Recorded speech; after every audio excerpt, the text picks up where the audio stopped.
Incident ঘটে তখন আমরা খুব টালবাহানা করি, এটা নিয়ে কথা বলি, কথা বলার পর আরেকটা চলে আসে, আমরা এটা ভুলে যাই।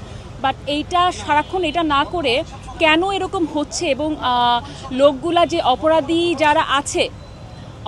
যারা আছে তারা অপরাধ কেন করছে এবং এই প্রক্রিয়াটা অপরাধের প্রক্রিয়ার মধ্যে দিয়ে কেন যাচ্ছে সেটা আমাদেরকে চিহ্নিত করতে হবে। That's important. ভয় দেখিয়ে ধর্ষণের হলেই মৃত্যুদণ্ড ঘটিয়ে কিন্তু আপনি অপরাধ কমাতে পারবেন না।